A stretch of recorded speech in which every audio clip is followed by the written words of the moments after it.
Je suis Anne-Elisabeth Blateau. Retrouvez ma série Mère Indigne sur France TV Slash et regardez mon interview sur Luby en série.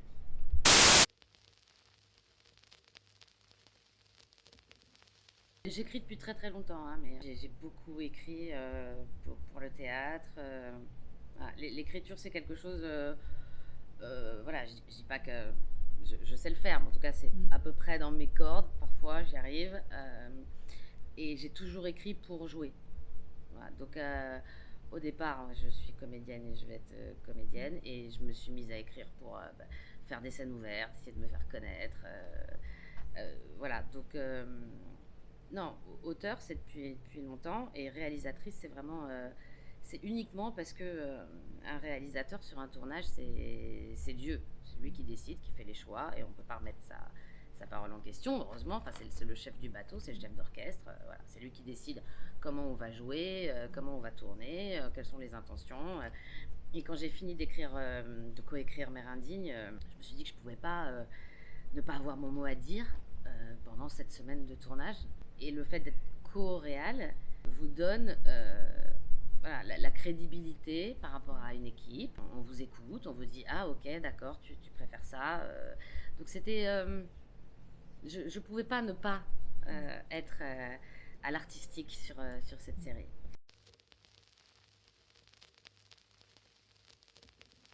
Et c'était tellement on avait passé vraiment 3 ans, j'avais passé 3 ans à écrire avec Khaled cette série. C'était tellement, je sais pas, imprégné en moi que ça a été très simple. En fait, c'est du travail, mais une fois qu'on était dans le travail, c'était assez évident. Les choix étaient assez évidents. Voilà, non, ça c'est pas possible. Oui, ça c'est mieux. Enfin, je sais pas, j'étais vraiment habitée par le projet. Et donc, finalement, c'était assez facile, quoi.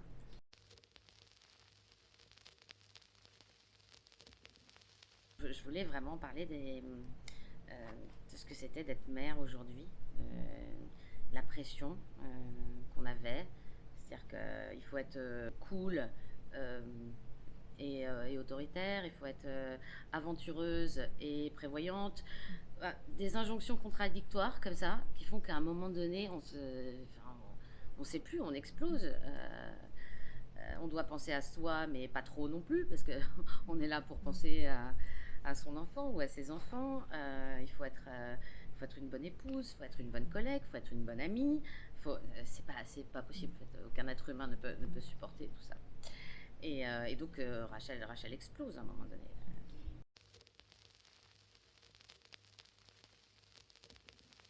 Elles sont cool, elles sont drôles, mais en même temps, elles sont super responsables, elles sont super organisées, mais quand même, c'est marrant. Non, non, ça n'existe pas en fait. Mais effectivement, aujourd'hui où tout le monde met en scène sa vie et que voilà, et on est tout le temps, voilà, en train de se comparer à d'autres mères. On se dit comment elles font, je ne sais pas. Moi, si je n'y arrive pas, c'est que je ne mérite pas d'être mère. Je ne suis pas faite pour être mère, ce qui ne veut rien dire en fait. Et je voulais traiter aussi cette espèce de cette différence qu'il y a encore aujourd'hui entre une mère et un père. C'est-à-dire qu'un père est absent, une mère est indigne. C'est quand même pas tout à fait pareil.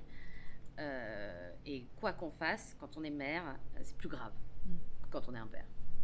C'est fondamentalement injuste. Je vois pas pourquoi c'est plus grave parce qu'on est une mère. Lui, il est père, c'est grave aussi. Non, c'est moins grave. Et voilà, et je voulais parler de ça, quoi. Je voulais parler de tout ça, vraiment, de ce que je vivais moi au quotidien, de ce que mes amis, mamans à l'école me racontaient. Et je me disais, mais c'est fou, quoi. C'est complètement fou. On en est là, quoi. On a l'impression que tout est cool, que maintenant les papas, c'est formidable parce qu'ils ils vont chercher leurs enfants à l'école. On se dit, oh là là, il est incroyable. Une mère qui va chercher son enfant à l'école, c'est normal. Mais un père, il est formidable. Je veux dire, qu'est-ce que c'est ça?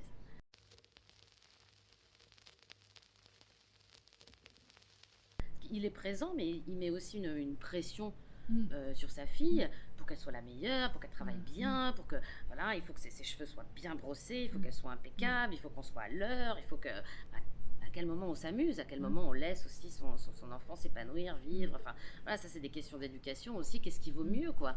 C'est vraiment l'encadrer tout le temps avec les horaires, les machins, le bain, les devoirs.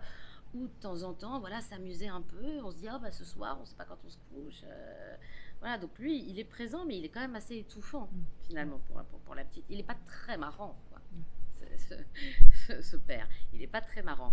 Mais quand il va à l'école, la directrice, elle fond parce qu'elle le trouve formidable, parce qu'il est responsable, parce qu'il est. Voilà. Et moi, j'ai vécu ça, vraiment. Vraiment.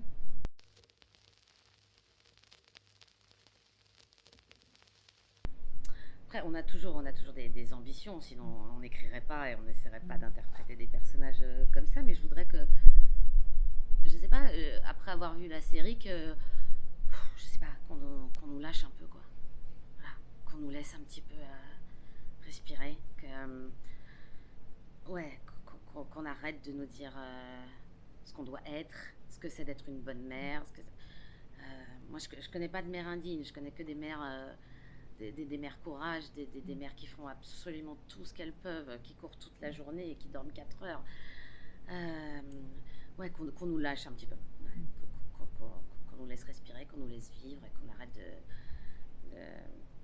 de nous juger et de nous faire